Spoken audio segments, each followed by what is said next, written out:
Welcome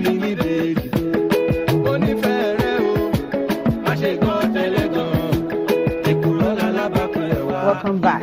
Now, recently, the Department of State Security arrested 7 judges, with several of them being investigated for alleged acts of corruption. Some of these judges are not keeping quiet. They have also pointed accusing fingers at some serving ministers, accusing them of interference. These accusations and counter-accusations have done nothing but undermine the public's perception of justice dispensation in Nigeria. On Thursday, while swearing in the CJN, the acting CJN, President Buhari listed the 3 challenges facing the nation as physical security, rebuilding the economy, and tackling corruption. He called for the support of the judiciary in dealing with the third aspect, which is corruption. Perhaps this is why the call of the former CJN, Justice Mahmood, on the people to assist the judiciary to expose corrupt judges deserves attention. And so we are going back to the issue of, alleged corruption in the judiciary. How do we get out of this? How do we make the people have more belief in the judiciary? Confidence in the judiciary. We have in the studio this morning a legal practitioner and a social commentator. Let me start with the legal practitioner, Mr. Leberos Oshoma. Thank you so much for being here. Thank you for this opportunity. And of course, the social commentator, Biodun Shomi. It's nice to have you here. I'm pleased to be here. Okay, now we are still talking about, the judges and the judiciary. So far, since, that arrest and some, talk here and there, what do you think? Let me start with Mr. Shomi. How far do you think we have gone so far since that time and now? Yes, to be honest, we are trying to deal with the problems. It's a very complex problem because how do you deal, how do you judge those who are judging other people? So it's somehow very complex. So because of that, there is a requirement, even at the level of morality, that they should be seen to be above board. And therefore, any infraction alleged should consequently, impact on their duty, whether they're able to discharge their duty or not. That is a very key issue for the public, because how do you look at a judge knowing that that judge is being alleged for one infraction or the other, and then the judge will have to sit over cases involving other people? So it's quite a very major. I will prefer to look at that issue from a public perception viewpoint, which is quite clear that the government is making efforts to try and deal with this issue, but it needs to be done in a way that justice is seen to be done, and not that justice is done, it's seen to be done, and it's seen to be very fair to all. Liberals, this is your constituency. So how should we embark on holistic reforms to ensure that justice is dispensed even in cases of allegations of corruption against judges? Yeah, thank you. I like that word, holistic reform.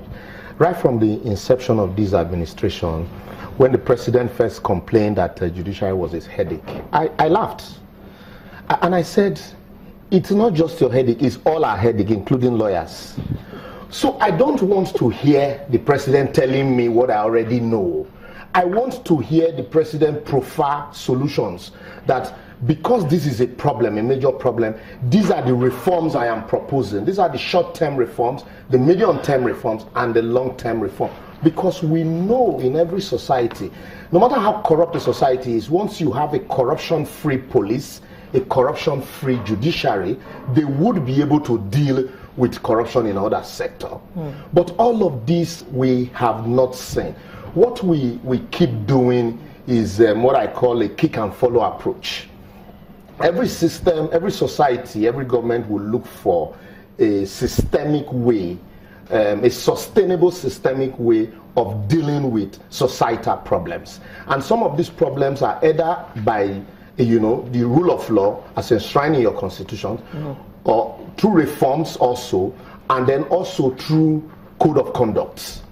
And then you now look for strong, knowledgeable, and intelligent men that will not compromise this conduct and these rules.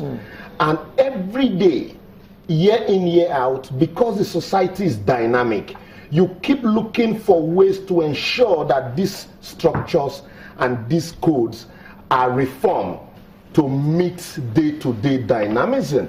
But what we have here, I'm coming to this holistic approach. What we have is, if you remember, sometimes a few years back during the Justice Ayo Salame's crisis, we were on this same panel and we said that, look, what you have, a situation where the 95% of the members of the NJC are nominated by one man, the Chief Justice of the Federation. Modern day will not augur well for the society. And then also a situation where you have an NJC that sits on ad hoc basis. When you have cases of corruption in the judiciary, also will not augur well. You need to expand the membership of the NJC.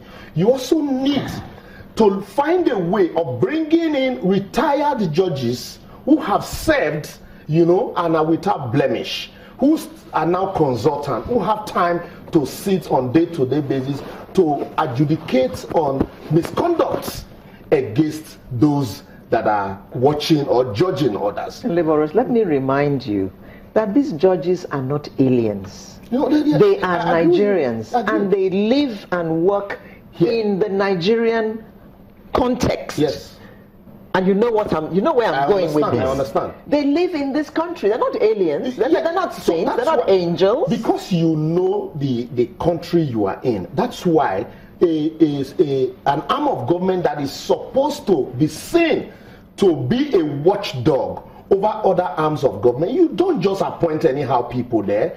And also you need to ensure that consistently the rules that guide their modus operandi are consistently updated to ensure that we know ourselves. You know that there are ways that these people can be compromised. And then also you see the method of appointing chief justices. In most cases you find situations where, if you listen to the recent paperwork seminar by Justice Ayo Salame, he talked about how the executive compromised the judiciary. And so when you look at this, how do you ensure that some of these lapses are plugged? How do you ensure that the day-to-day man will not be able to compromise the judiciary? How do you ensure that the senior lawyers are not able to intimidate and compromise some of these? Perhaps that's what... Sorry. And then you now find that, like they say, behind every allegation of corruption against a judge, there's one senior advocate who's a conveyor belt. How do you ensure that these persons are either you put systems in place to ensure that they are not even able to compromise, because the moment it is compromised, it's difficult for you to handle. So maybe that's why the National Judicial Policy, was launched on October 24th this year, and it's a way of house cleaning or setting the rules, because they've said now judges, I've heard it before, but now I've heard it before, but now judges, their family members, judicial staff shouldn't take any form of gifts, loan, favor from anybody that could impact. Even the part, sorry, quickly, should be okay. Part of the code of conduct of judges that they should not attend parties.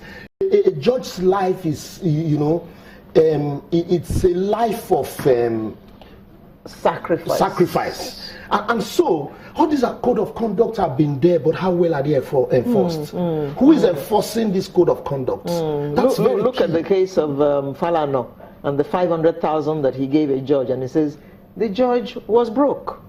Exactly. So I gave him a gift. So these are issues. Let me remind you. Not Falano. Muiz Banire. Sorry. Yes. Muiz Banire. Thank you. Let me remind you. If you remember late Justice Ikumi of the Bender State Firearms Tribunal, he was accused of murdering his constable, Constable Agbede.